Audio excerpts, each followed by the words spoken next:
સુરતમાં ઉત્તરાયણને લઈ બજારોમાં રોનક, જ્યાં પતંગ રસિયાઓની ખરીદીને લઈને ભારે ભીડ ઉમટી પડી છે. તો ડબરગવાર જે બજારમાં ગ્રાહકોની ભીડ જોવા મળી રહી છે, જ્યાં ભગવાન રામના ખેસ અને ધ્વજની ડિમાન્ડ, તો પતંગના ભાવમાં 15% વધારો જોવા મળ્યો છે. ઉત્તરાયણના તહેવારને આડે હવે ગણતરીના કલાકો બાકી છે, ત્યારે સુરતના બાગલ ડબગરવાડ ખાતે અત્યારે આપ જોઈ રહ્યા છો સૌથી જૂનું પતંગનું બજાર એવું ડબગરવાડ. અત્યારે મોટી સંખ્યામાં લોકોની જે ભીડ જોવા મળી રહી છે. ખાસ કરીને સુરતી લાલાઓ તમામ તહેવારો ધામધૂમથી ઉજવતા હોય છે, ત્યારે આવતીકાલે ઉત્તરાયણના તહેવારને લઈને અત્યારે મોટી ભીડ જોવા મળી રહી છે. બજારના આપને સીધા દ્રશ્યો બતાવી રહ્યો છું. ખાસ કરીને સુરતનો માંજો દેશ વિદેશમાં ફેમસ છે. દેશ વિદેશમાં સુરતના માંજાની માંગ છે, ત્યારે સુરતમાં પણ અત્યારે આપ જોઈ રહ્યા છો આવતીકાલના જે ઉત્તરાયણના તહેવારને લઈને અત્યારે બજારોમાં ભીડ જામી છે. અત્યારે પતંગના જે ખાસ કરીને સ્ટોલ ઉપર અત્યારે લોકો મોટી સંખ્યામાં પતંગ લેવા પહોંચ્યા છે, ત્યારે કેટલાક લોકો સાથે વાત કરીએ. શું નામ?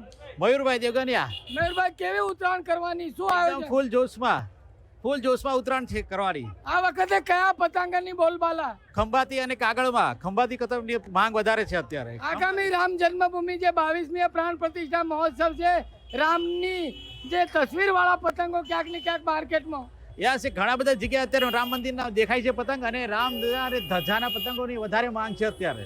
ત્યારે આપ જોઈ રહ્યા છો અન્ય કેટલાક ભાઈઓ છે, તેમની સાથે વાત કરીએ. શું નામ આપનું? રજની. કેટલા પતંગ લીધા? અમે કુલ 200 પતંગ લીધા છે, અને ઉત્તરાયણની તૈયારી પૂર જોશમાં ચાલી રહી છે, અને એકદમ મોજ મજાથી આપણે ઉત્તરાયણનો તહેવાર ઉજવવાનો છે. સુરતી લાલા માટે કહી શકાય કે ખૂબ જ મોટો તહેવાર, અને તમે માહોલ પણ અહીંયા જોઈ રહ્યા છો.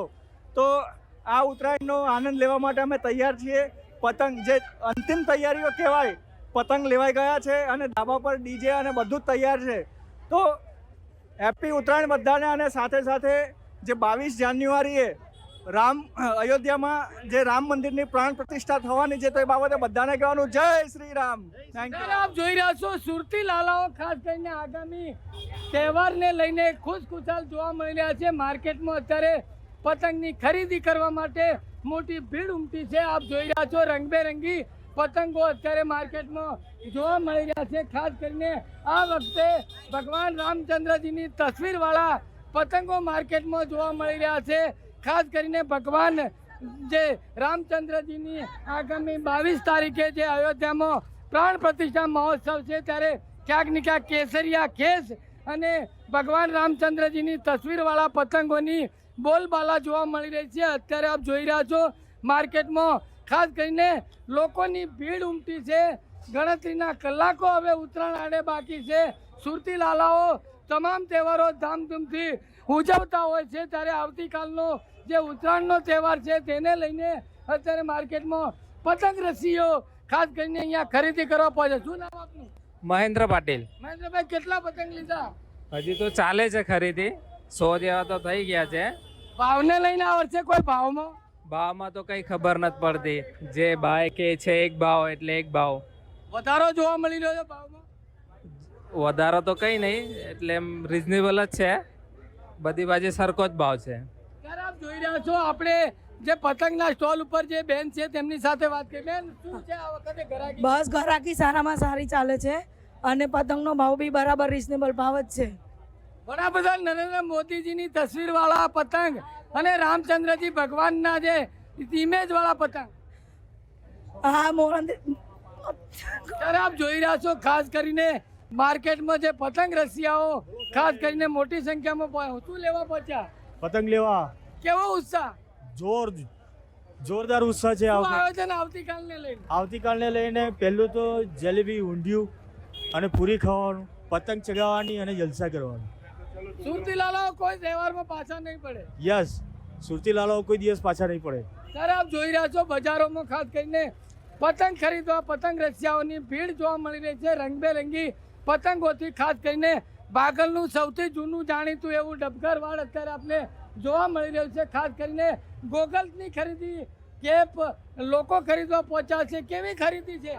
સારું છે, ચાલ્યા કરે છે. ગોગલ્સનું આજે કયા પ્રકારના ગોગલ્સ? 100 રૂપિયા, 50 રૂપિયા, 100 રૂપિયા, 50 રૂપિયા. કેવી ખરીદી? ખરીદો તો ચાલ્યા કરે, ગ્રાહક ગ્રાહક બી ચાલ્યા કરે, એક એક બબ્બે હજાર. ત્યારે આપ જોઈ રહ્યા છો સુરતના બાગલ ખાતે આવેલા જે ડબગરવાડના આપને દ્રશ્યો બતાવી રહ્યો છું. સુરતી લાલાઓ તમામ તહેવારો ધામધૂમથી ઉજવતા હોય છે, ત્યારે આવતીકાલના ઉત્તરાયણના તહેવારને આડે હવે ગણતરીના કલાકો બાકી છે, ત્યારે સુરતના સૌથી જૂના અને જાણીતા એવા ડબગરવાડમાં અત્યારે ખાસ કરીને આગામી તહેવારને લઈને રોનક જોવા મળી રહી છે.